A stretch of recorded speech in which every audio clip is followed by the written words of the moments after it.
What's going on, beautiful people? It is I, your flying locomotive and faster than a speeding bullet SuperCliff, coming at you live with a brand new video. And for today's majestic and fantastic video, we are back at it with some more Marvel machinations. For I'm talking about AlEwing's Immortal Thor, issue number 9. But before we dive back into the realm of Asgard and the machinations of Roxxon, if you are new to the channel, then smash that like and subscribe button. That way you guys never miss out on anything that happens on this majestic channel. So what are you waiting for? Let's raise the bar and go full on Super Saiyan.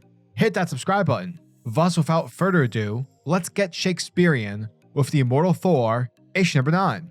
Alrighty folks, so our story starts off with a thundering bang, for we have the one and only ThorOdinson bursting his way into Roxxon CEO's office, Dario Agger, aka the Minotaur. Because remember, Gaia, Thor's blood mother, is being a bit of a, well, to quote a famous person, she's kind of being a bitch.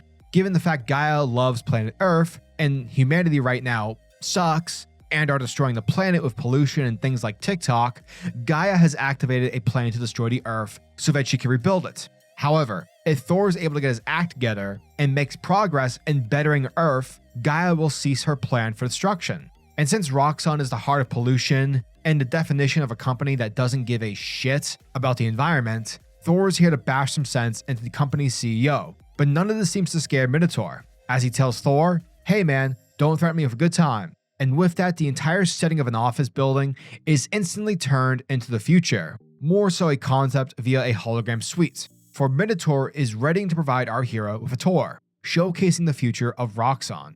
Check it. According to Minotaur, once the human race is downsized, pruned to fit the next evolution of capitalism, it will look like Roxxon. And with that, the hologram now changes scenes, from something that looked like Fallout New Vegas to a lovely neighborhood. For you see, while the outside world is Fallout, inside Roxxon Dome, Roxxon customers will be able to purchase and be housed in a neighborhood that is beautiful and majestic. Essentially, Minotaur is basically telling Thor that he plans to destroy the entire Earth, so that his customers will pay Roxxon for wonderful housing, given the fact that everywhere else will be turned to shit.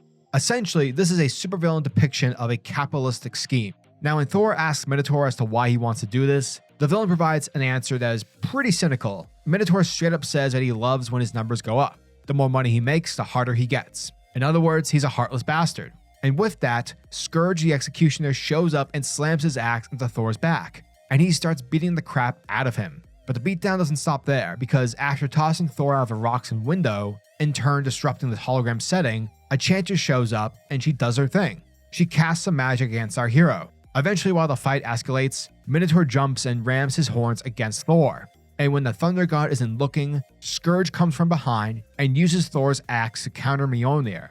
So yeah, it's safe to say that Thor, he isn't in the best of shape right now. It's 3 against 1 and Thor is definitely losing. Now, eventually, after this brief fight against Dario and his allies, the truth comes out. For you see, Thor throughout this fight has been losing strength, and the reason being is the power of belief. Roxxon within the Marvel Universe has purchased Marvel Comics, and yes, Marvel Comics is a real thing within the Marvel Universe. The company actually exists in universe.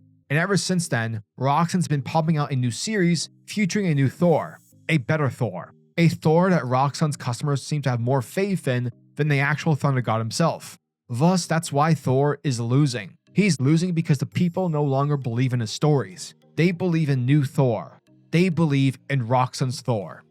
And that, folks, was the end of the Immortal Thor, issue number 9. And thank you guys for checking out my video, as it truly means the world to me. So like I said in my previous video, one of my major gripes with this series has been the pacing and the slow build-up AlEwing has taken in his Immortal Thor series thus far. However, when it comes to this issue, I believe the pacing and the structure of issue number 9 is the ideal style and speed AlEwing needs to fashion going forward. This issue was fantastic. The book gave us a lot of things. Action, good versus evil, but it also provided a much clearer understanding of AlEwing's Immortal Thor. In terms of writing, there's a lot less Shakespearean writing, which is great. Now, don't get me wrong. I think the idea of writing Thor via Journey into Mystery fashion is cool, and I totally dig the attempt in wanting to pulsate the original Thor series from the early 60s, but I think AlEwing's meta approach, which isn't simple when compared to modern comic book storylines, and the extremely wordy and jarring writing form from the 60s hurts the reader's understanding. That's not to say this goes for everyone reading Immortal Thor, but I believe it's a common complaint. It's very similar to Tolkien's Lord of the Rings. Yes, we understand what's happening, but because the way it's written, I believe the reader's ability to feel emotionally attached isn't there when compared to the movies. So yeah, the writing in this was much more comprehensible and much more able. There's a cool thing AlEwing is doing, which is utilizing a meta concept in order to deliver a legitimate issue. In this case, humanity treating the Earth like shit. Back in ImmortalHulk, there was a section of that run where Ewing delved deep into politics and basically made the Hulk a political mascot figure. It was very unexpected and totally out there, but it was very creative and new in how he approached that story. I expect Ewing to do the same thing here with Roxxon and the Minotaur, and I'm sure Ewing will be able to pull it off just like he did with the ImmortalHulk. Overall, the Immortal Thor seems to be picking up speed with its story. The pacing is fantastic, and if AlEwing continues to write the way he did in this issue, then this series will definitely be viewed with great success. So yeah, as always, I'm your majestic sailor of words, SuperCliff, and if you guys are new to the channel, then do me a solid by smashing that like and subscribe button, and also the notification bell so you'll never miss out on an upload, and so you'll always be kept up to date with your favorite top tier comics happening in the comic book world. Now tell me, what are your thoughts and opinions on this issue? Are you guys excited for issue number 10? Let me know down in the comment section below. And until the next video, peace. Giggity goo.